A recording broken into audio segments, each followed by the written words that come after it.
Sabemos que Dios, estamos en sus manos y Él nos cuida.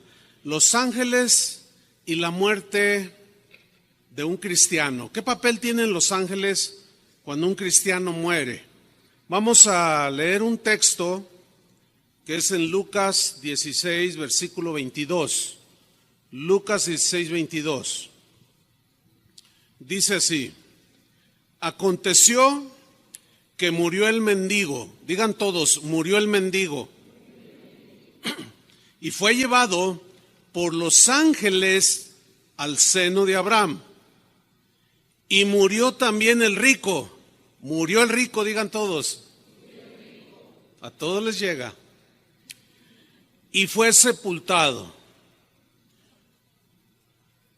Hasta ahí vamos a leer esta lectura. Uno de los temores más fuertes en todos los seres humanos, sin excepción, pues es el temor a la muerte, no hay duda. Todos en algún momento de nuestra vida sentimos ese temor a la muerte. Ayer, después de la reunión del sábado que se da el mismo mensaje, un joven como de unos 18 a 20 años se acercó conmigo, dice: pastor, yo estoy bien asustado, dice, tengo días que tengo un miedo de morirme. Y yo le dije: ¿de ese tamaño son tus pecados? Dice: pues sí, pues es que yo he vivido como yo he querido y tengo miedo de que si me muero, ¿a dónde me voy? Y bueno, platiqué con él, pero yo vi a un joven de 18 años temeroso de la muerte. Esto es algo muy humano. El rey David, por ejemplo, dijo en una ocasión, en el Salmo 55, versículo 4, lo siguiente: mi corazón está dolido dentro de mí.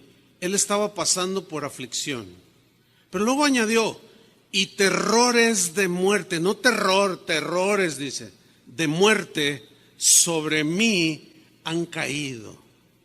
Esta es una situación muy humana. Todos los seres humanos llegamos a sentir ese miedo a la muerte. Se dice que un día la vida le preguntó a la muerte: ¿por qué la gente me ama tanto y a ti te odian tanto? Le preguntó la vida a la muerte. Y la muerte le respondió: fácil, dice, porque tú eres una hermosa mentira y yo soy una dolorosa verdad. Y sí es cierto. Sí, la muerte es una dolorosa verdad. Que lo crea o no, lo desee o no, tarde que temprano enfrentaremos ese evento. También es verdad que la vida en cada uno de nosotros no es igual. Vemos aquí en el texto que leímos que había un rico que vivía pues con holgura, pero también vemos a un pobre. Entonces la vida es distinta para cada uno de nosotros. Pero murió el mendigo y murió el rico. Muere el pobre, muere el rico. Muere el sabio, muere el ignorante. Muere el doctor, muere el albañil. Muere el sabio y muere el que sabe mucho y muere el que no sabe tanto. Pero a todos, tarde o temprano, enfrentamos la muerte. La muerte, esa palabra. Según la Biblia, la muerte es una palabra que viene del griego y significa literalmente separación. Es decir, cuando una persona muere, se separa su alma de su cuerpo. Su cuerpo queda en la tierra y su alma vuela a solo dos lugares existentes: el cielo o el infierno, según la Biblia. Pero todos enfrentaremos tarde o temprano esta eventualidad. La Biblia es el único libro que habla del origen de la muerte, la razón del por qué el ser humano muere. Y esta está revelada en Génesis, cuando Dios le dice a Adán y a Eva que del árbol de la ciencia del bien y del mal no comerás. Génesis 2:17. Porque el día que de él comieres, ciertamente es una palabra que significa sin duda alguna, morirás. La muerte aquí tiene dos sentidos. Un sentido netamente espiritual. Hay una separación espiritual de Dios con el hombre. Esa es muerte espiritual. No hay vida de Dios. Y muerte física, la separación del alma del cuerpo. El espíritu, ese va a Dios, que es el hálito de vida, ¿sí? Pero el alma es donde está nuestra conciencia, donde están nuestros sentimientos, donde sabemos quiénes somos, donde discernimos, donde tomamos decisiones, donde está la voluntad. Ese es el alma, el yo, ¿sí? Consciente. Pablo nos revela posteriormente en el Nuevo Testamento, en Romanos 6:23, que la paga del pecado, ahí está, la paga del pecado, la consecuencia del pecado es ¿qué? Muerte, separación de Dios. Separación de Dios y separación física de nuestro ser consciente, de nuestro cuerpo. Es pues la muerte. La muerte es como una cuenta que tarde o temprano tenemos que liquidar. A todos nos llegará el día en que la muerte vendrá a cobrarnos la cuenta.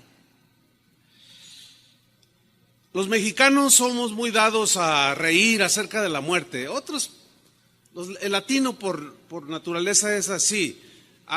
Toman de la muerte de manera humorística. Se hacen calaveritas y se dicen dichos acerca de la muerte, pero ignoran que una eternidad de sufrimiento les espera. Por razones del ministerio,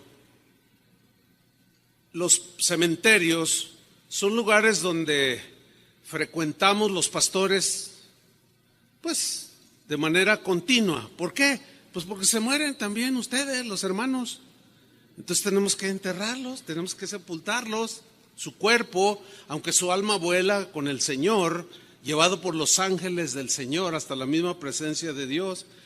Pero para mí es inevitable en algún momento empezar a leer algunos epitafios que están ahí en las tumbas. Por ejemplo, había uno que decía así con humor lo siguiente, decía: aquí yace Gilberto García, que con un fósforo un día fue a ver si gas había, y sí había. ¿A quién se le ocurre ese epitafio? Pues lo toman con humor, pero la pregunta es, bueno, su cuerpo está ahí y su alma. Esa es la gran pregunta. Otro epitafio decía: Luciano, aquí te espero pacientemente porque sin duda te tocará. Sé que un día de seguro llegarás donde yo estoy, tu esposa. Otro epitafio decía de manera así contundente: estoy aquí en contra de mi voluntad. Para que vean la impotencia que siente el ser humano ante la muerte. Y hay quien deja ahí pues su epitafio. Pero los epitafios en las tumbas de los cristianos son muy distintos.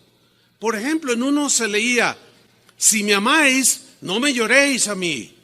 Más bien, venid y buscadme, porque estoy en el reino de los cielos. Oh, eso está interesante, ¿no?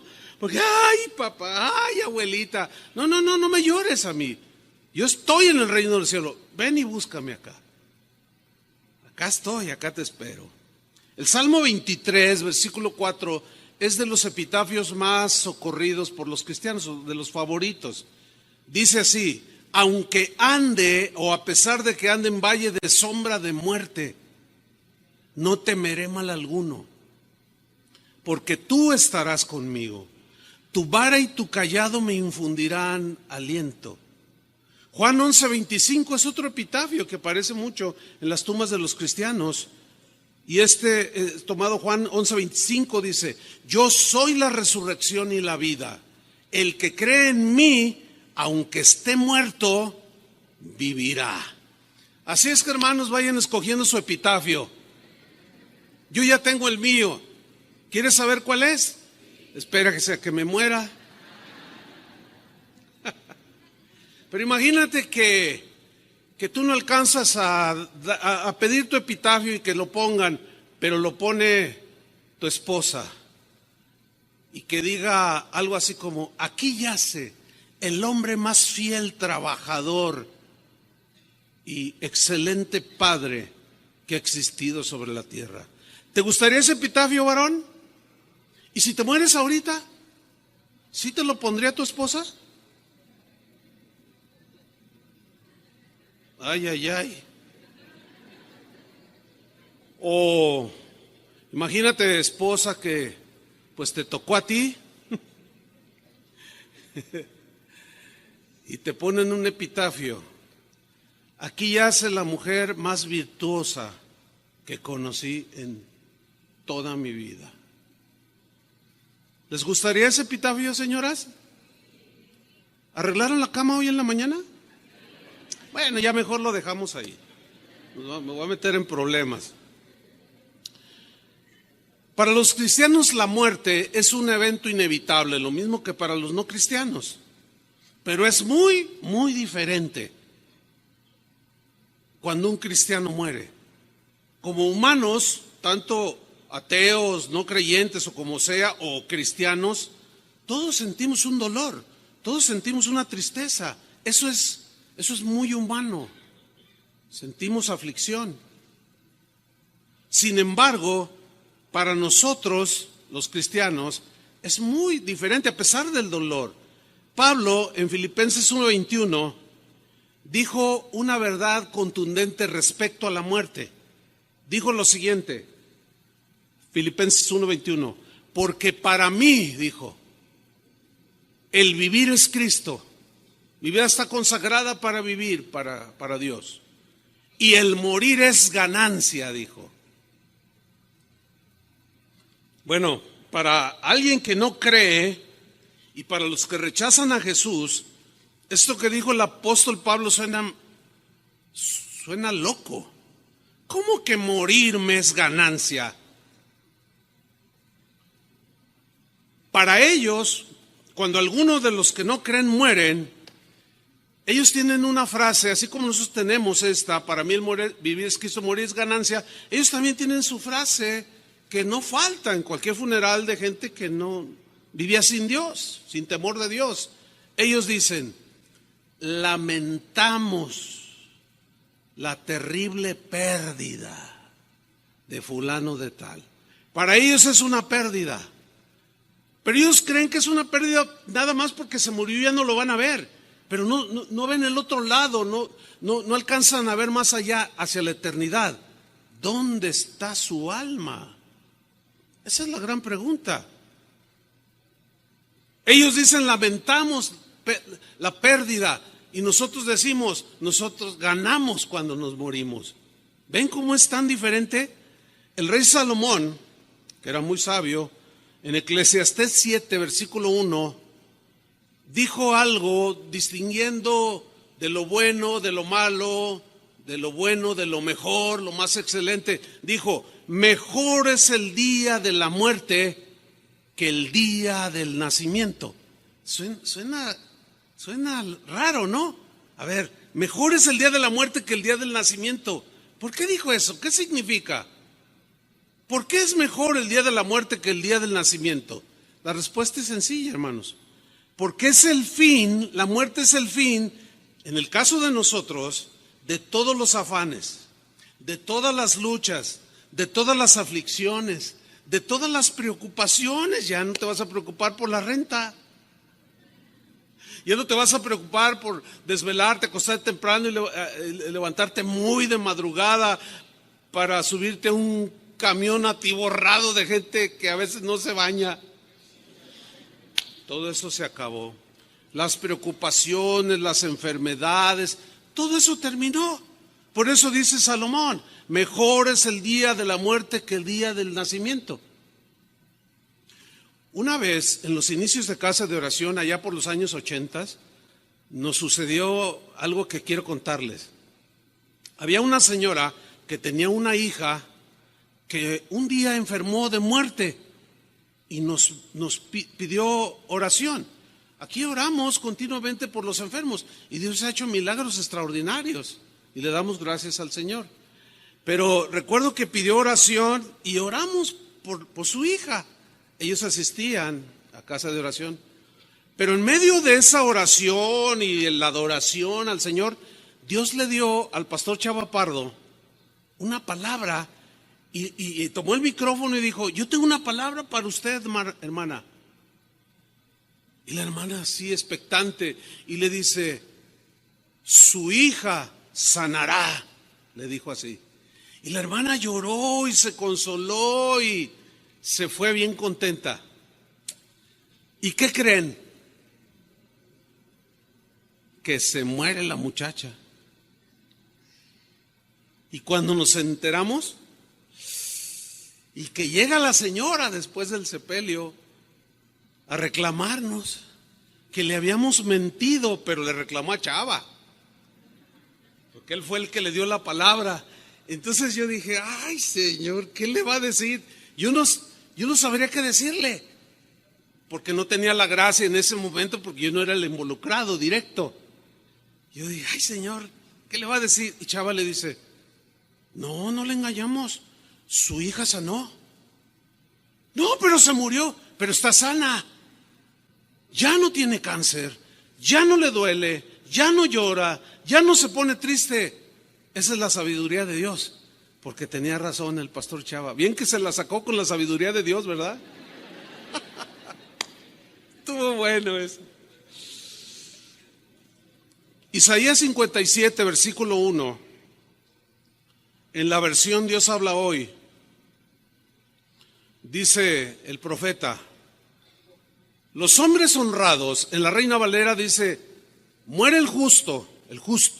Pero aquí dice, los hombres honrados, las mujeres honradas mueren y nadie se preocupa. O sea, pues, toda la gente se muere, esa es la idea. Pues también se murió. Era un hombre bueno, una mujer buena, pero no les preocupa. Los hombres buenos, dice, desaparecen. Y nadie entiende, aquí está, que al morir se van libres de los males. Ahí está, sí había sanado la muchacha, ¿o no? Murió una joven justa, lavada con la sangre de Cristo. Pero pocos entendieron que al morir se fue libre de sus dolencias y de sus males y de sus aflicciones. Y lo dice el versículo 2, y entran en la paz. En la paz. Todo el mundo quiere paz. Entran en la paz. Habían seguido un camino recto y ahora descansan en sus tumbas. Bonitos textos, ¿no? Descansan. Esa palabra me recuerda a Jesús cuando dijo, vengan a mí los que están trabajados y cargados, yo los haré descansar. Ese descanso del alma, esa paz del alma que solo Jesús puede dar, pero que al morir el cuerpo y separarse el alma y los ángeles llevar nuestra alma a la presencia de Dios, pues ¿quién se va a acordar de los dolores, de las enfermedades o de las deudas o de las aflicciones? Nadie. En el Salmo 116, versículo 15, el rey David dijo algo que pocas veces se toma en cuenta. No se analiza con objetividad y el cristiano a veces se confunde y no lo entiende. Voy a leerlo en la versión moderna. Dice así: preciosa a los ojos de Jehová es la muerte de sus santos. En la Reina Valera dice: estimada, anhelada, deseada, apreciada a los ojos de Dios es la muerte de uno de sus hijos. ¿Cuántos son hijos de Dios? es estimada, deseada. ¿Cuántos de ustedes tienen hijos que viven lejos o en otro país? Levanten su mano. Uy, un buen número. ¿Les gustaría tenerlos cerca? Claro, dice. Pues quisieran que el hijo viviera cuando menos aquí en Guadalajara, pero vive lejos. Ustedes lo quisieran tener con ustedes.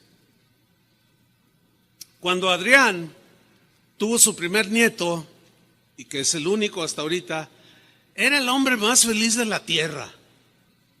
Tanto que empezó a mandar fotografías de todos colores y sabores. Yo le tuve que decir, oye, ya no me mandes, ya tengo 1700 fotos de tu nieto. Ya me saturaste la memoria de mi teléfono.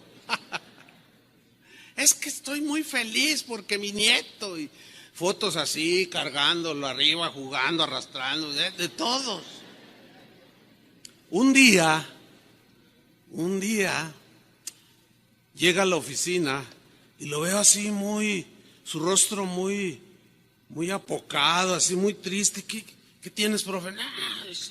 Yo no sé qué voy a hacer. ¿Qué pasó? Dice, mi nieto se va a ir a vivir lejos. Noten que no dijo mi hija, dijo mi nieto. Claro que ama a su hija y a su yerno, pero él dijo, mi nieto se va a ir a vivir lejos. Yo le dije, ¿a dónde se va? Y él dijo, a Los Cabos. Le digo, está cerquita, ya tendrás los tuyos, me dijo. Claro, uno quiere a sus seres queridos junto a uno. ¿Cuántos son hijos de Dios? Pues Dios nos anhela junto a Él. Pero qué extraño, no deseamos morirnos. Hay una aparente contradicción ahí. Él, estimada es a sus ojos, deseada, que nosotros partamos para estar con Él. Y luego nosotros decimos, no, Señor, ya tengo 120 años, pero sáname. Y aumentame y dame otros 500. Como que nos hace falta también anhelar estar con Él. Los primeros cristianos deseaban y anhelaban estar con Él. No que desearan de manera grotesca la muerte, porque sabían que un día vendría, pero sí tenían un sentido común bien afinado. El cristiano, pues, es un feliz ganador cuando muere. ¿Cuántos dicen amén? Porque va a la presencia del Señor, llevada por los ángeles del Señor. El asunto es con los que nos quedamos aquí. Yo he tenido la oportunidad de sepultar a un montón de hermanos. Un fin de semana se murieron 3 el mismo día, un sábado. Yo tuve que decirle a Toño, tú encárgate de uno, y a Chable, tú encárgate de otro hermano, y yo me encargo de otro, porque pues así tenía que ser. Y celebramos en un mismo día 3. Y en 36 años, créanmelo hermanos, se han muerto un buen número de hermanos. Pero he notado que los que nos quedamos, contrario a ellos ya se olvidaron del dolor, el llanto, las lágrimas, la tristeza, los dolores, porque ya en el cielo no hay más tristeza, ni más llanto, ni más dolor. Pero he observado que los que nos quedamos aquí tenemos que seguir luchando. Tenemos que seguir peleando contra aquello que nos lastima. Tenemos que luchar continuamente contra el pecado que nos asedia, contra la enfermedad que de pronto invade nuestros cuerpos, con la desilusión que nos provocan los otros seres vivos, como nuestros hijos, o el cuñado, o el papá, o la mamá, con las traiciones, con la violencia. Tenemos que aguantar a los políticos. No sé si sea la tortura más terrible que hay, no lo sé, pero la injusticia, la corrupción, miles de cosas. Los que nos quedamos tenemos que seguir enfrentando y luchando hasta el último día de nuestra vida. Por eso Pablo decía, el morir es ganancia. Una vez Jesús les decía a sus discípulos, a la gente que lo escuchaba, que Él tendría que morir en una cruz. Y empezaban a llorar, ¡ay, no! Y dijo, no, espérense. No lloren por mí, lloren por ustedes. Claro, Jesús iba a sufrir los dolores de la muerte como consecuencia de la paga de nuestros pecados por ti y por mí. Pero los que se iban a quedar iban a sufrir una persecución por haber creído en Cristo terrible. Por eso Salomón sabiamente en Eclesiastés 7:1, ahora lo voy a leer en la versión en lenguaje actual, es el mismo versículo, ya lo leí anteriormente, pero leo hasta el versículo 4, porque miren lo que dice Eclesiastés 7:1. Más vale, dice, más vale ser respetado que andar bien perfumado. Tú puedes oler bien bonito, a limpio, higiénico, pero es de mucha más valor, según Salomón, que la gente te respete, y el respeto se gana por el comportamiento que tienes.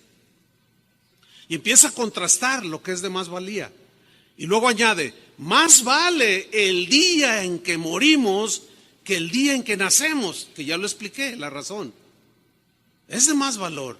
Versículo 2, vale más ir a un entierro que a una fiesta. ¿Y los fiesteros? ¿Cómo? Está loco ese Salomón. ¿Cómo va a ser mejor ir a un entierro que a una fiesta? ¿Por qué, siendo sabio, dijo eso? Ahorita vamos a ver por qué lo dijo, con sabiduría. Más vale ir a un entierro que a una fiesta, pues nos hace bien el recordar, al ver al difunto allí, que un día moriremos. En la Reina Valera dice, porque vamos a considerar y vamos a reflexionar y vamos a volver así, vamos a recapacitar, como diciendo algo así: algún día seré yo, algún día me tocará, y mi alma, ¿a dónde irá? ¿Qué va a ser de mi vida, de mi ser interior? Dice el versículo 3, más vale llorar que reír. El llanto nos hace madurar, porque el dolor nos quebranta y nos hace reflexionar. Versículo 4, en un funeral, dice, los sabios saben cómo comportarse, porque el sentido común está apropiado, está en buen nivel, se sabe cómo comportar, hay reflexión, hay volver en sí, meditando. Un día yo estaré allí sin duda. Y mi familia, ¿cómo me he portado con mi esposa? ¿Cómo he tratado a mis hijos? ¿Cómo me he comportado con mis compañeros de trabajo? ¿Cómo he maltratado o cómo he tratado bien a mis compañeros en la escuela o en el trabajo? O sea, el sabio sabe cómo comportarse, pero los tontos solo ríen y hacen chistes. Esos quieren siempre andar de fiesta. Y a muchos en la fiesta les llega por los pleitos que hay. Ciertamente, repito, como seres humanos nos duele, nos entristece y lloramos cuando un ser muy cercano a nosotros muere. Sin embargo, sabemos que es ganancia para él. Hay tristeza, pero a la vez hay un gozo. Hay unos sentimientos ahí medios encontrados, pero que nos ubican. Cuando un cristiano muere, tiene una promesa contundente que dio Jesús, y esa promesa tiene que ver con la resurrección del cuerpo que está ahí en el hoyo, en la tumba. Había una familia, había 3 hermanos. Uno se llamaba Marta, otro se llamaba María, y había un hombre. El tercer hermano se llamaba Lázaro. ¿Recuerdan esa historia de Lázaro? Y Marta y María, sus 2 hermanas. Dice la Biblia que Jesús los amaba mucho. Un día Jesús andaba lejos de la aldea donde vivía Lázaro y con sus hermanas, y le fueron a avisar que Lázaro había enfermado y había muerto. Entonces Jesús se los comunica a sus discípulos y les dice: vamos a la aldea a ver a Lázaro porque Lázaro duerme, así dijo. Y los discípulos dijeron: pues cuando despierte y pues ya despertará. La palabra dormir en la Biblia es un eufemismo que siempre se refiere a la muerte de un cristiano. Entonces, como ellos no entendieron la expresión, Jesús les tuvo que decir, no se equivoquen. Vamos porque Lázaro, mi amigo, murió. Ay, ¿cómo murió? Entonces Jesús va, y ahí van los discípulos detrás de él. Le sale al encuentro Marta, y le dice, Señor, si hubieses estado aquí, mi hermano no habría muerto. Así le dice. Y Jesús le dice, ¿dónde lo pusiste? Ven y ve, Señor. Y dice que cuando se paró enfrente de la tumba de Lázaro, dice ahí el Evangelio de Juan, y Jesús lloró. Ese es uno de los textos más cortitos que hay. Y Jesús lloró, mostrando Jesús un corazón sensible, solidario. Él como humano sintiendo lo que estaba sintiendo Marta y María. Y lloró. Llorar cuando se muere un ser querido no es un pecado ni falta de fe, como algunos pues afirman por ahí, al no entender todo el contexto de la Biblia. No, Jesús lloró. Lloró porque lo amaba, lloró porque tenía que ser así, aunque él sabía lo que iba a hacer con Lázaro. Ustedes conocen la historia. Él sabía, dice, lo que iba a hacer, o sea, a resucitarlo de entre la muerte. En Juan 11:23, Jesús le dice a Marta, tu hermano resucitará, le dice. En el versículo 24, Marta le dijo, yo sé que resucitará en la resurrección, en el día postrero, o para el día del juicio. Ella tenía buena enseñanza acerca de la resurrección. Pero Jesús le dice en el 25, yo soy. No es una doctrina inventada, no es una filosofía, es una verdad. Y esa verdad es Jesús mismo. Dice, le dijo, yo soy la resurrección y la vida. El que cree en mí, aunque esté muerto, yo no tengo la menor duda que señaló la tumba de Lázaro. Aunque esté muerto, ¿qué dijo? Vivirá. Y luego había muchos a su alrededor, los discípulos y gente que le lloraba, que estaban ahí en el funeral o que habían estado en lamentación por días. Y voltea con los demás y les dice, y todo aquel que vive, que tiene vida ahorita y cree en mí, no morirá eternamente. Qué promesa tan contundente. ¿Cuántos creen de ustedes que tienen vida ahorita? ¿Creen? No morirán eternamente. Es una promesa de vida eterna. Dijimos que la muerte es la separación del alma del cuerpo. El espíritu también vuelve a Dios, dice que lo dio, dice Eclesiastés. Pero ¿cuál es el papel de los ángeles cuando un cristiano muere? Aquí es donde entramos en la materia. En Lucas capítulo 16, abra su Biblia, Lucas 16, hay una historia, algunos dicen que es una parábola, otros que tienen mucho peso, digamos, en su interpretación bíblica a través de los siglos del cristianismo, dicen que no es una parábola, que es una historia. Yo en lo personal me incluyo porque es una historia, algo que sucedió. No es un ejemplo para ilustrar algo, es algo real, porque le pone nombre y lugares. Y en las parábolas no le pone nombre a nadie. Entonces, es una historia. Leámosla. Lucas 16, 19. Había un hombre rico, digan todos hombre rico. Había un hombre rico, dice, que vestía de púrpura y de lino fino. El púrpura era el color de la tela más cara de ese tiempo. Era el color de los reyes, de los príncipes. El lino fino eran telas muy caras que solo usaban, como el día de hoy, la ropa muy cara solo lo usan los ricos.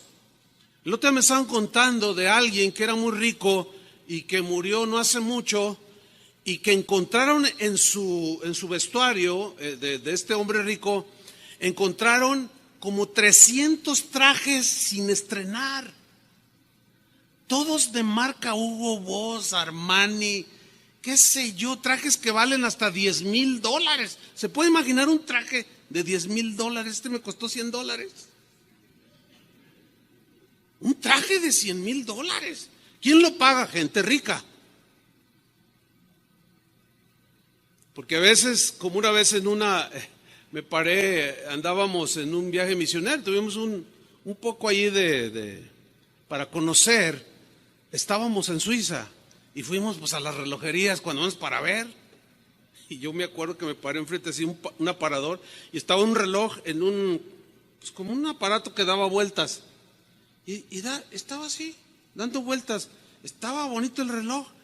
Y cuando le veo el precio, oye, a ver, ¿qué precio ven? Decía $65,000, decía el precio. Y decía US, o sea, dólares.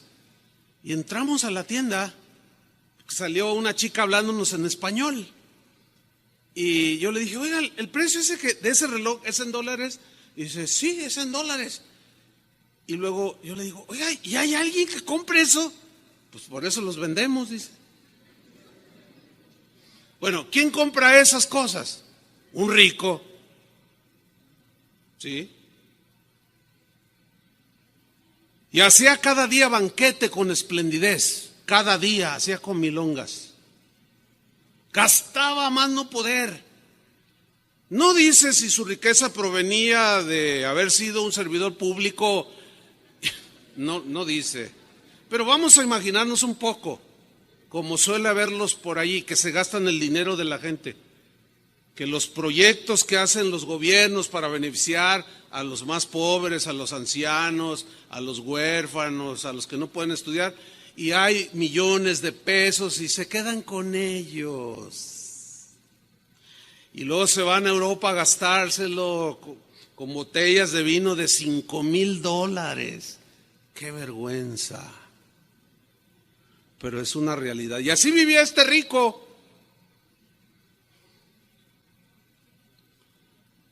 Había también, versículo 20, había también un mendigo llamado Lázaro que estaba echado a la puerta de aquel, lleno de llagas. Un mendigo vive de lo que le den. Sin duda a veces iba y metía su mano a la basura para sacar algo de comer.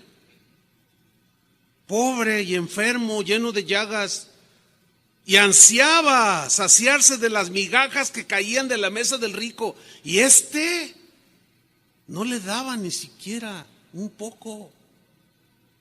Qué terrible corazón. Y aún los perros venían y le lamían las llagas a Lázaro. Versículo 2. Aconteció que murió el mendigo. ¿Qué le pasó al mendigo? Se murió. Y fue llevado por los ángeles al seno de Abraham. O sea, llegó un momento que su cuerpo ya no dio más, su espíritu lo exhaló, ese fue directamente hacia Dios, y su alma se separó de su cuerpo. Vinieron los ángeles de Dios para llevárselo a la misma presencia de Dios. Oiga, ¿para qué tanto protocolo, los ángeles aquí, por allá y más allá? ¿Por qué hasta aún después de la muerte de un creyente, pues se entiende por el final de la historia que Lázaro, aunque pobre, era rico en fe? ¿Por qué tiene que ser así? No nos olvidemos lo que dijo Pablo: no tenemos lucha contra carne y sangre, sino contra principados, contra potestades, contra gobernadores de las tinieblas de este mundo. Esos principados, potestades son ángeles caídos, demonios. Eso ya lo explicamos, lo recuerdan, ¿no? Bueno, según la Biblia hay 3 cielos. El cielo, el primero, es la atmósfera donde nosotros vivimos, donde respiramos el aire. Eso sería el primer cielo. El segundo cielo es cuando pasamos la atmósfera terrestre. Allá ya se necesita inhalar oxígeno artificial, pues. Si vas en un avión o en un cohete rumbo a la luna, qué sé yo, tienes que respirar de manera artificial oxígeno. Ese es el segundo cielo. Y el tercer cielo es la habitación de Dios. Ok, ¿dónde pululan y tienen su actividad los ángeles caídos? En el primero y segundo cielo. Porque en el tercero ya no, en el tercero de allá fueron expulsados. Entonces, cuando el alma de un cristiano muere, los demonios quieren aún después de la muerte de un cristiano dañarlo. Por eso es que el Señor asignó ángeles que en el momento que nuestra alma sale, nos toman y nos dirigen. ¿Cuántos? Han de ser millones de ángeles cuidándonos, guardándonos con espadas relucientes tipo Jedi, qué sé yo. Por decir algo que se me ocurrió allí. Aquí no te acercas y no lo tocas, porque este es hijo de Dios y será llevado por los ángeles de Dios.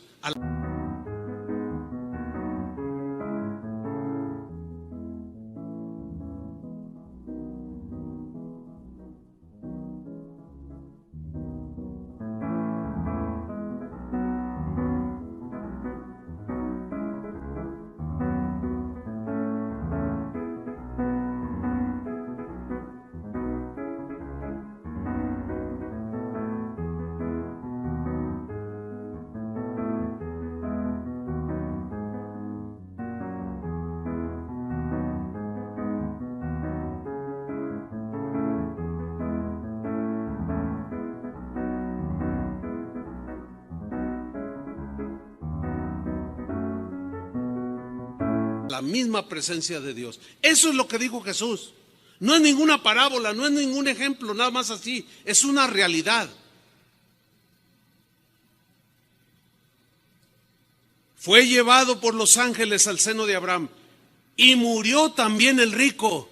Digan todos, también los ricos se mueren, díganlo. No solo el pobre, también los ricos. Y todos. Y fue sepultado. Ahora, síganme con mucha atención, versículo 23. Y en el Hades, digan todos el Hades. ¿Qué es el Hades? Bueno, vamos a responder más adelante esa pregunta. Y en el Hades alzó sus ojos. Quiero que pongan mucha atención. ¿Dónde estaba el cuerpo del rico? ¿Dónde estaba el cuerpo? Díganlo fuerte. Sí, no, dije el cuerpo. ¿Dónde estaba el cuerpo? En la tierra, sepultado. En el Hades estaba su alma. Yo quiero que noten que el alma sigue con la capacidad de sentir dolor, de captar las vibraciones del dolor, las sensaciones de sed, de sufrimiento. Es bueno notar eso. Alzó sus ojos, pero si su cuerpo estaba allí, es que el cuerpo nada más es como el vehículo donde nuestro yo, nuestro ser habita. Y estos ojos son como un traje especial. Pero al morir se separa y se va o al cielo o al infierno.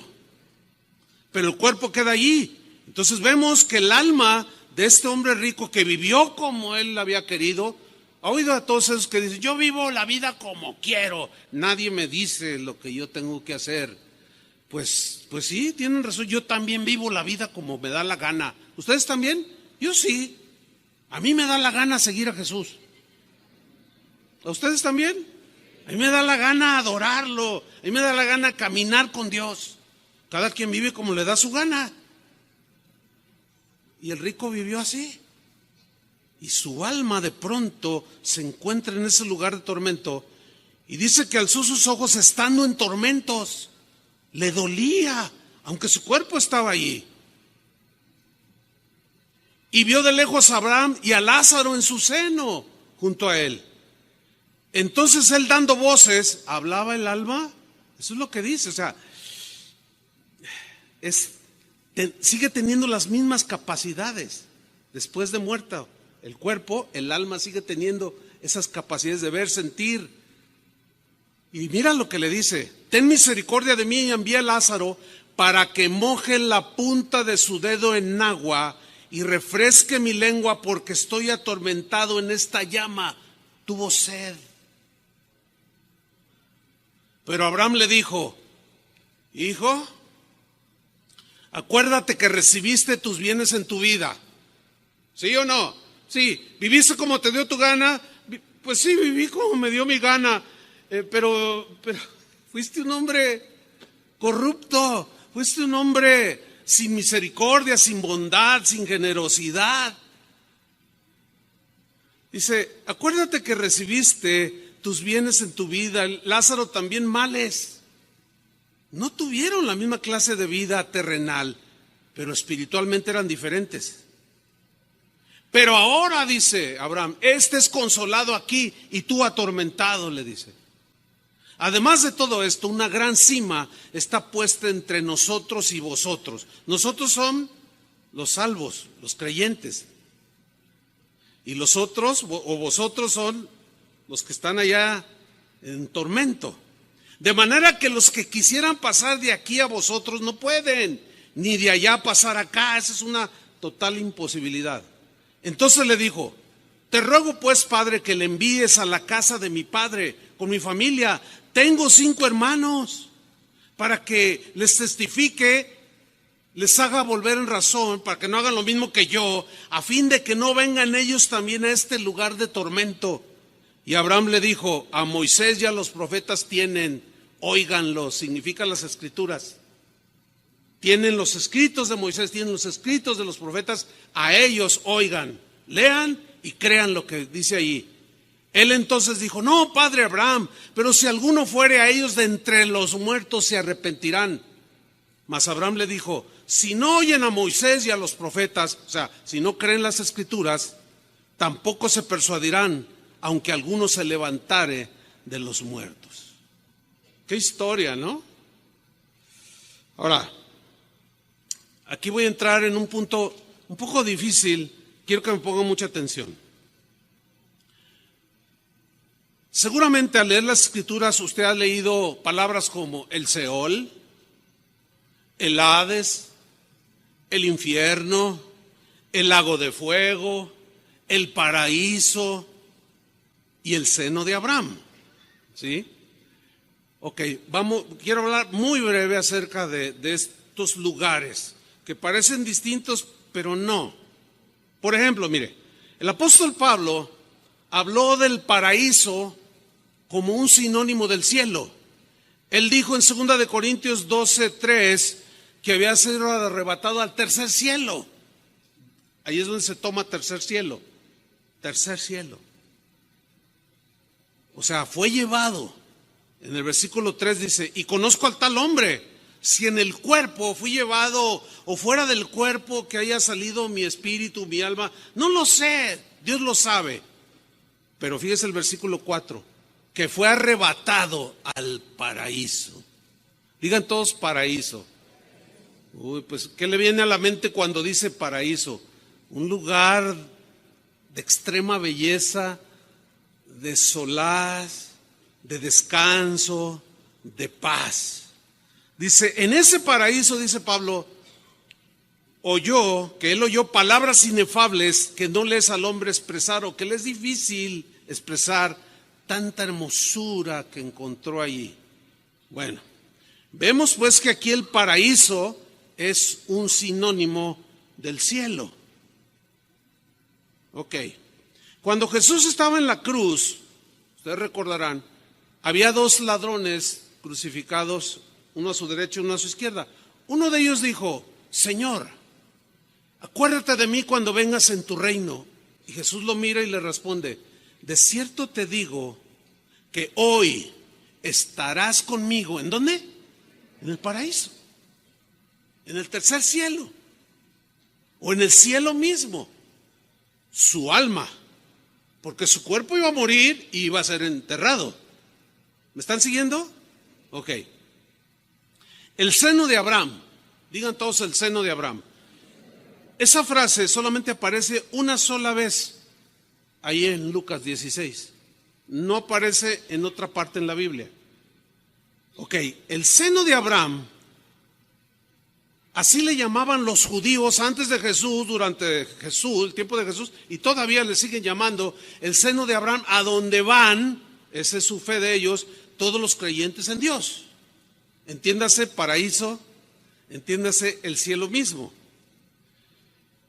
Entonces, el seno de Abraham es otro sinónimo del cielo. Es sinónimo del paraíso. Los hombres impíos, escuche bien, los hombres malos, las mujeres sin temor de Dios, verán a los justos, los podrán ver de alguna manera, así como el rico vio a Lázaro, los verán en felicidad y ellos mismos se verán y sentirán el tormento. Y se van a dar cuenta que hay un grande abismo entre los dos lugares, paraíso, cielo, seno de Abraham, como en el infierno.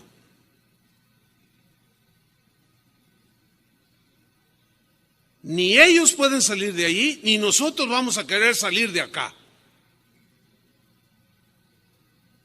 ¿Han oído ustedes cuando la Biblia dice el Seol? ¿Qué es el Seol? El Seol es simple y llanamente la tumba, el lugar de los muertos, o sea, de los cuerpos que ya no tienen alma ni espíritu. Ese es el Seol, la tumba. ¿Dónde estaba el rico? En el Seol. ¿Dónde estaba Lázaro? En el Seol, o sea, en la tumba, bajo tierra. Bueno, acuérdense que dice la Biblia que estando el rico en el Hades, digan todos el Hades. Ok. La palabra Hades es una palabra griega que significa el infierno. Ahora, ¿dónde estaba su alma? En el Hades. ¿En dónde? En el infierno. ¿Dónde estaba su cuerpo? En el Seol, bajo tierra. ¿Sí? La Biblia, Jesús lo nombró otra palabra que es el Gena. Esta tiene otra raíz, Gena. Su raíz también es griega, pero también se traduce como infierno. Las Escrituras en el Nuevo Testamento nos enseñan que el Seol, o sea, la tumba, ahí vamos todos los seres humanos, creyentes o no. Ahí vamos. Esto nos enseña el Nuevo Testamento. El Hades es el lugar temporal donde van los malos, los corruptos, los mentirosos, los adúlteros, los pecadores, los que viven como quieren, van al Hades. Nosotros vamos al paraíso. Ambos son lugares temporales donde el alma descansa o está atormentada. Ambos, creyentes y no creyentes, esperamos la resurrección final. Los impíos no quieren que llegue eso, porque aún sus cuerpos resucitarán, se volverán a unir con sus almas para finalmente ser sentenciados en el juicio del gran trono blanco, que se conoce como el día del juicio final, y serán lanzados al lago de fuego, que es donde está el lloro y el crujir de dientes, donde hay tormento por toda la eternidad, contrario a los que creyeron en el Señor, que están en el paraíso. Al venir sus cuerpos, al venir la resurrección, se une con sus cuerpos y vamos en cuerpo al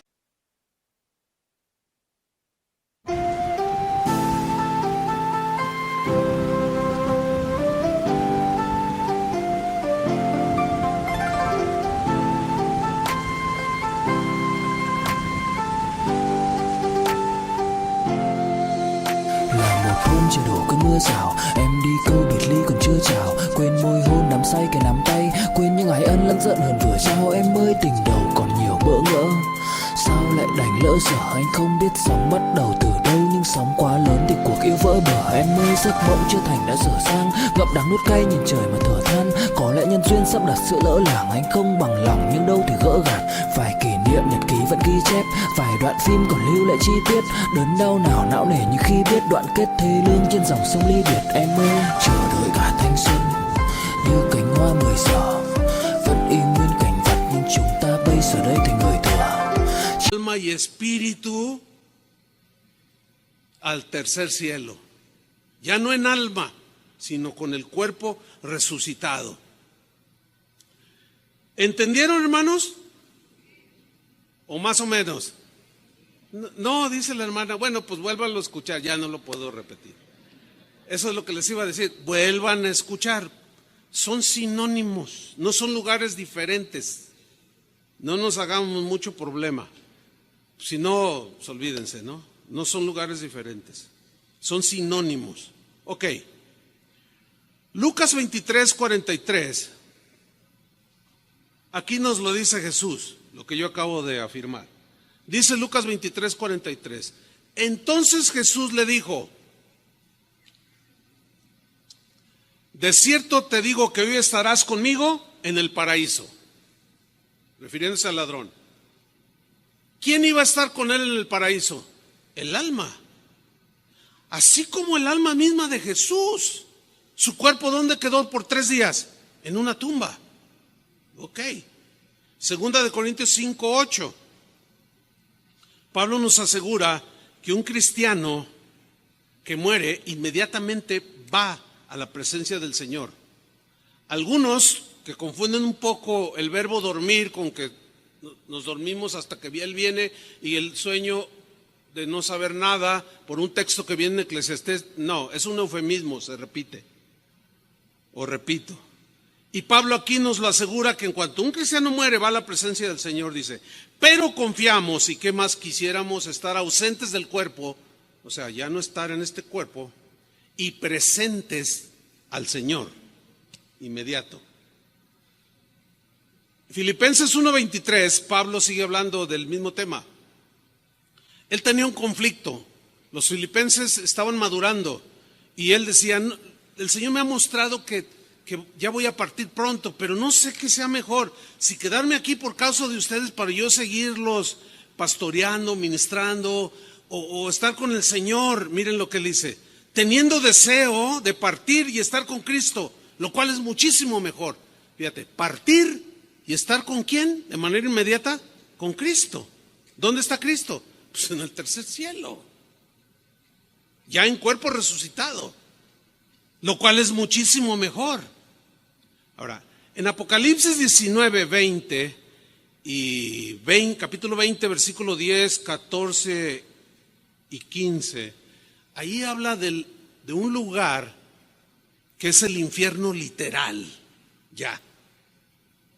Es un lugar de castigo eterno para todos los que rechazaron a Jesús, pero que ya estarán en cuerpo, después del juicio del gran trono blanco, en cuerpo y alma, recibiendo ese castigo en ese terrible lugar llamado infierno, que según palabras de Jesús fue preparado para el diablo y sus ángeles, no para nosotros. Pero allí van todos aquellos que siguen el ejemplo de Satanás, de rebeldía contra Dios. Pero aquellos cuyos nombres están escritos en el libro de la vida del Cordero, estaremos en cuerpo y alma en la misma presencia del Señor, en el paraíso, en el cielo, en el tercer cielo, para vivir eternamente al lado de su Señor. ¿Cuántos dicen gracias, Señor? ¿Cuántos esperan ese día? Los primeros cristianos anhelaban ese día. Su fe en Cristo era sólida. Ellos habían sido lavados por la sangre de Cristo, que fue derramada en la cruz por sus pecados. Y ahora, al morir, su cuerpo estaba allí, sus almas allá, pero anhelaban volver a tener esa unidad en su cuerpo, como Jesús. Cuando Él resucitó, cuando Él murió, su cuerpo quedó en la tumba sin moverse. Él salió, pero resucitó, cobró vida el cuerpo, ya con un cuerpo glorificado. Nuestro cuerpo resucitado tendrá la misma consistencia que el cuerpo de Jesús. ¿Se acuerdan cuando los discípulos, después de que Él murió, y estaban todos tristes, estaban allí en el aposento, y de pronto Jesús entró sin abrir la puerta, se dice claramente que traspasó la pared y lo vieron. ¿Cómo había entrado? Porque el cuerpo resucitado ya no estará sujeto a las leyes terrenales. Es un cuerpo totalmente distinto. Jesús nos habló de esto. Juan 5:28. Miren lo que dice. No os maravilléis de esto. O sea, que no les sorprendan, no se perturben, no se maravillen de esto. ¿Qué? Porque vendrá hora. Y a todos se le llega la hora, ¿no? Cuando todos los que están en los sepulcros, ¿quiénes están en los sepulcros? Buenos y malos. Están en el Seol. Están bajo tierra. Cuando todos los que están en los sepulcros oirán su voz, y los que hicieron lo bueno, entiéndense, los que tuvieron temor de Dios, abrazaron la palabra de Dios, amaron a Jesús, creyeron el Evangelio, los que hicieron lo bueno saldrán a resurrección. ¿De qué? De vida eterna. Mas los que hicieron lo malo, a resurrección de condenación. Ahí está. Un hermano me preguntó, oiga, ¿y cómo será? Porque pues los que ya son polvo. No sé. La Biblia no dice nada más, dice que resucitarán. Porque ¿qué de aquellos que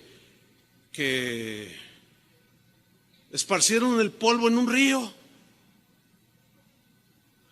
Pues eso se responde con lo siguiente. La Biblia dice en Apocalipsis 20 que hubo una orden del cielo que dijo que los muertos, que el mar diera a sus muertos, la tierra diera a sus muertos, todo diera a sus muertos, o sea, que resucitaran.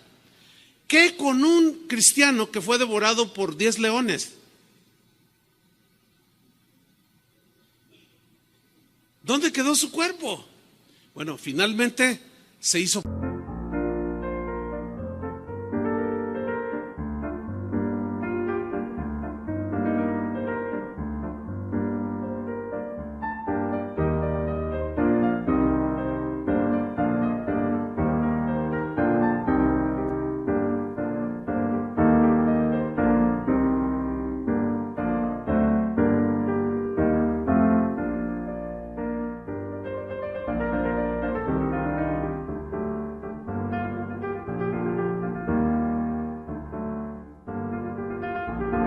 Dẫu không cách nào mang nắng về đêm đông, cũng không hái được sao trên trời kia đem xuống, nhưng sau này có thể đưa em giữ hộ tiền lương, sau này có thể làm việc nhà nếu em lười. Nhân gian thường nói không tồn tại thiên đường, chắc do họ chưa từng nhìn thấy lúc em cười. Ấm áp tỏa sáng tựa vầng thái dương, kéo anh chuyển động tinh tiến ở xung quanh hoài ngày. Hạnh phúc nhất mà anh âm thầm mãi ước, ngày ta đứng trước linh mục và cùng sánh vai lại. Thêm lần nữa tuyên bố nhẹ, em về khuyên bố mẹ kém rể đi anh đến tuyển ngay. Dù ít tin tưởng vào duyên số, nhưng nếu em cho số đảm bảo mình nên duyên đấy. Từ khi gặp em Google hết tác dụng, bởi em là tất cả những gì anh cần tìm, giống một kho báu để ngăn người khác đụng tới. Đối đầu thế giới anh cũng sẵn sàng cân tim, ghét phải lặng im coi em như cô bạn. Nỗi nhớ đong đầy bao giờ mới khô cạn, khoảnh khắc bên nhau thời gian như ngừng trôi, vì em sở hữu sự hấp dẫn vô hạn. Yêu đơn phương cảm giác khó đọc tên, mọi thứ mù mịt giống như đứng trước bão. Mãi hy vọng chờ đợi ngóng trông đến ngày nụ hôn đó sẽ một lần được trao. Hương thơm ngọt ngào vương trên mái tóc em, gây nghiện cực mạnh anh ngày đêm ước ao. Quỳnh là loài hoa đẹp nhất trong bóng đêm, cuộc đời này u tối đang cần em bước vào.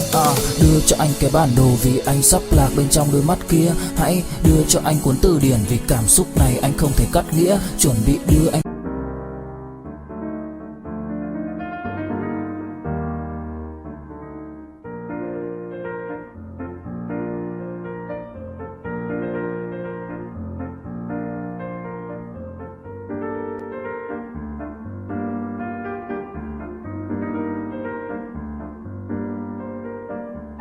Polvo junto con los leones.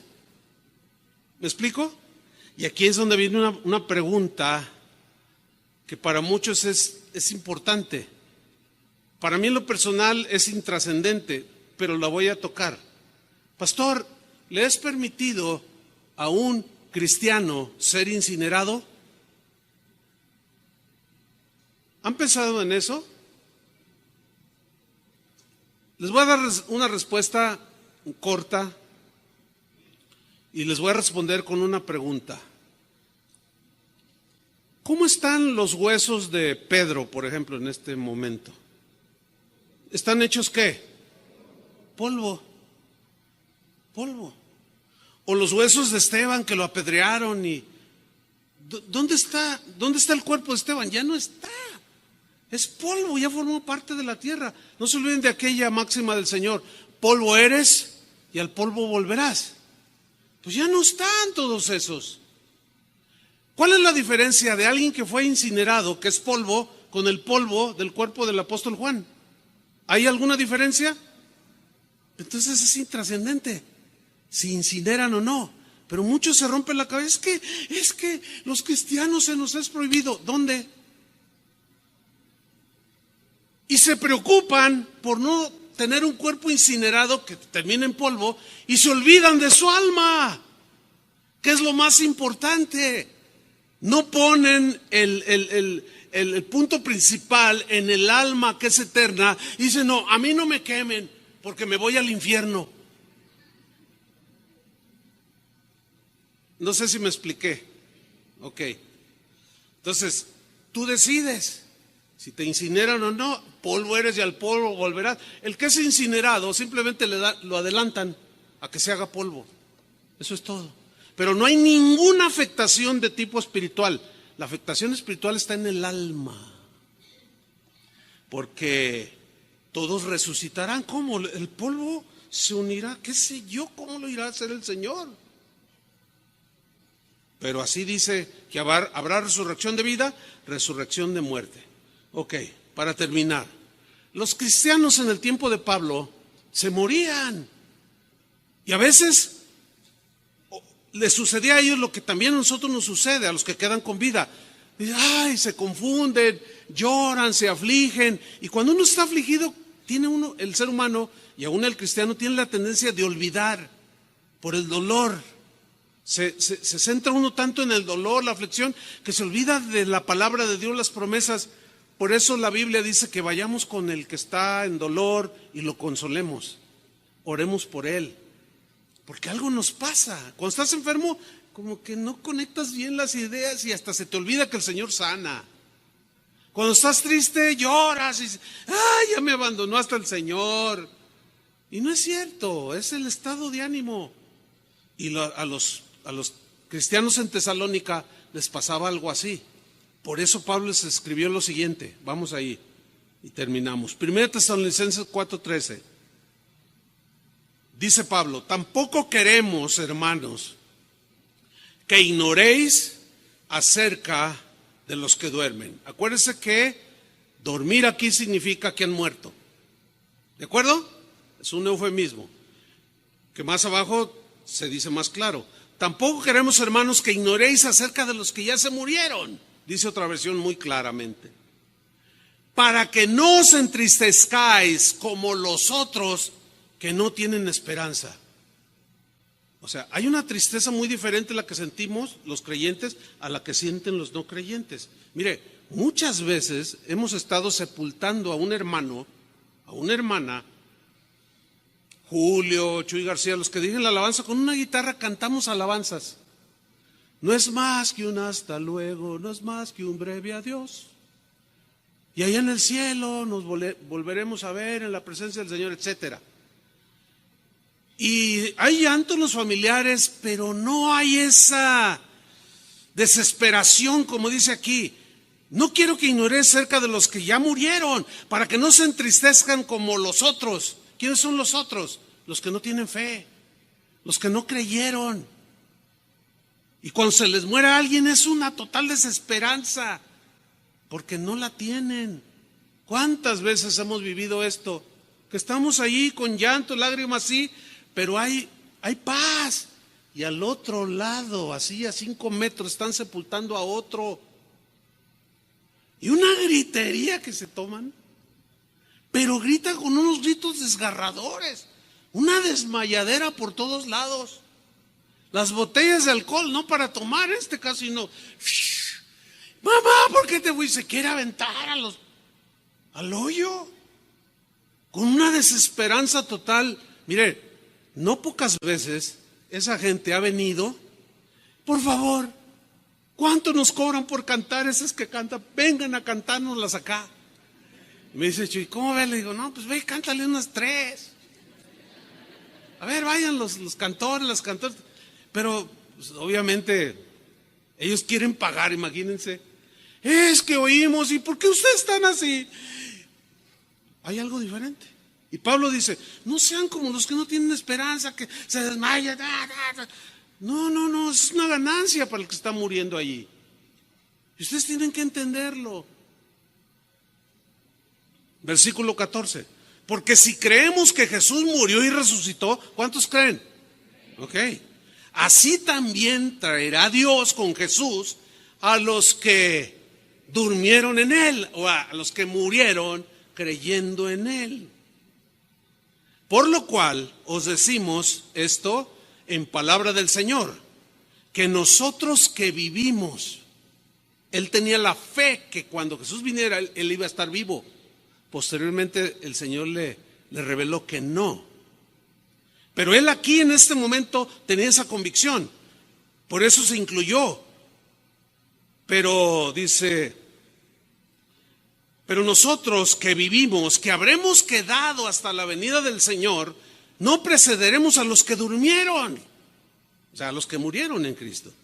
Porque el Señor mismo, con voz de mando, con autoridad, con voz de arcángel, porque acuérdense que los arcángeles eran principales que tenían autoridad y ellos ordenaban, y los miles y millones de ángeles que Khi say anh thường hãy nhắc về em, mong khỏa lấp những u tối, khoảnh khắc về đêm nghe lại bài ca ngày xưa cũ. Ta hát về nhau nhớ những giấc mơ ta từng ước, to tát về sau, và đó là khi mà anh dần lụy là không làm chủ chính mình, thấy không gian trở nên tồi tệ, mọi thứ bao phủ chính mình.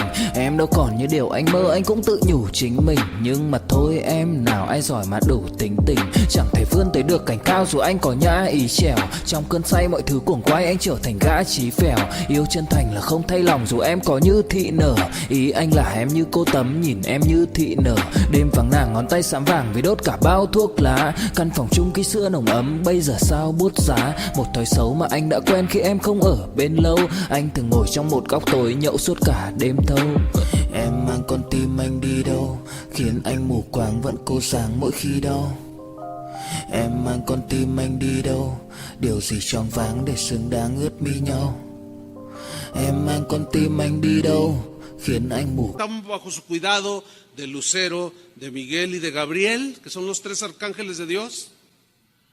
Ellos eran principales con voz de autoridad. Ahora Jesús mismo, con esa autoridad, eso significa voz de arcángel, con autoridad y con trompeta de Dios, descenderá del cielo. Y aquí ya nos dice claramente, y los muertos en Cristo resucitarán primero.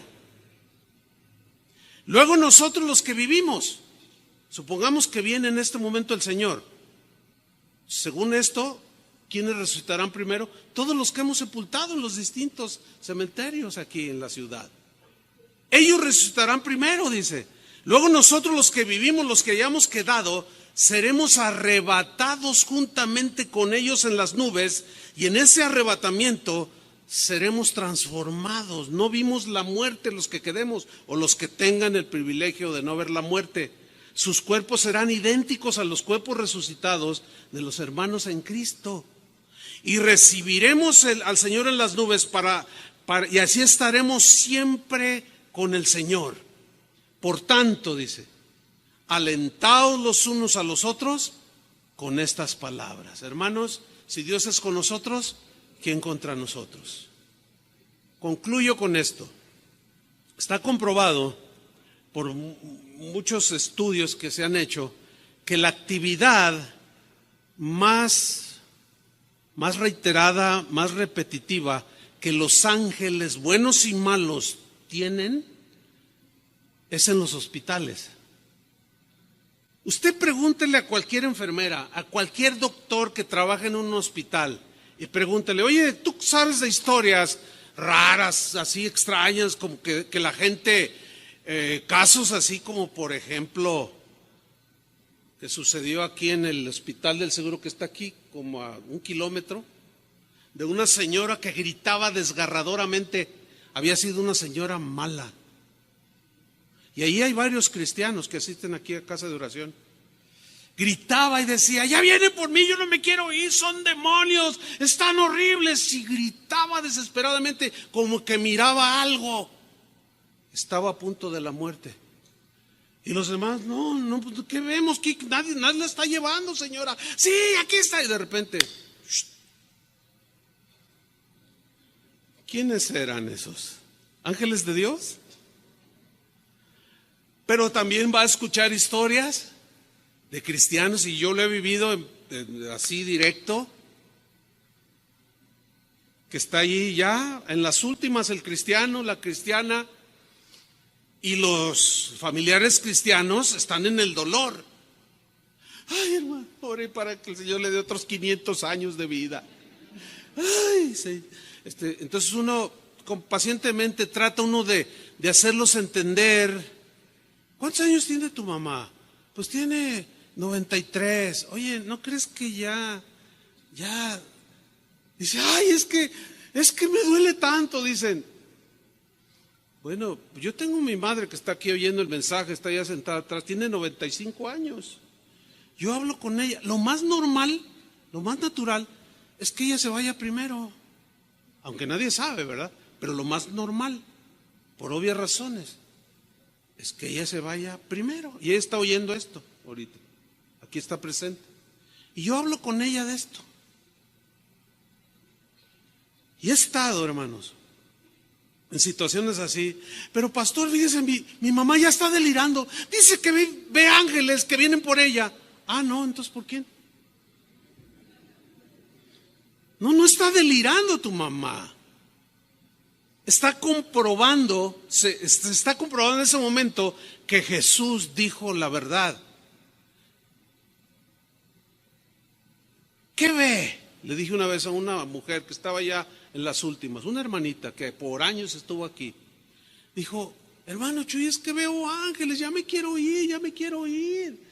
Es que son tan hermosos y dice que me van a llevar con el Señor. La están oyendo y los hijos, ay, no. Digo, por favor.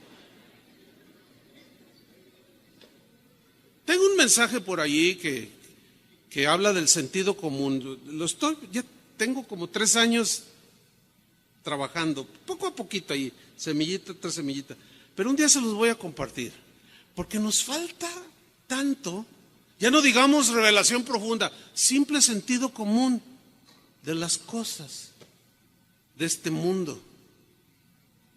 Yo les digo, ya es el tiempo, hermanos, acéptenlo.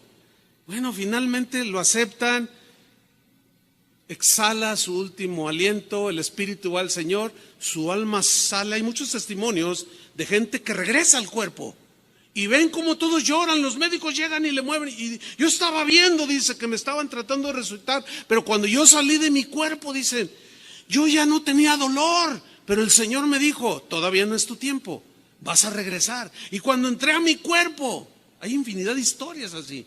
Cuando entré a mi cuerpo, me volvió a doler el cuerpo, se volvió a sentir el dolor. Hay testimonios de sanidades impresionantes. Hermanos, tenemos todo asegurado. Hasta el último día de nuestra vida, los ángeles de Dios que son fieles nos cuidarán y nos llevarán a la misma presencia del Señor.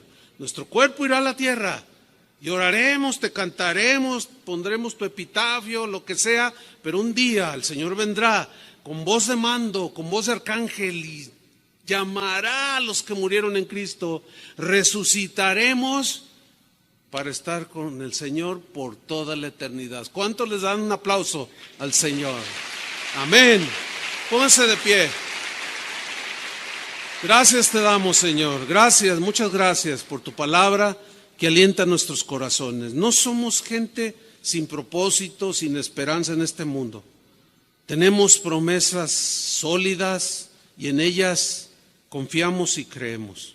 Gracias, Señor, porque la actividad angelical de los ángeles que están contigo son a favor nuestro. Gracias por esta serie, Señor, que ha sido de mucha bendición para todos nosotros, porque tu palabra tiene esa cualidad, Señor.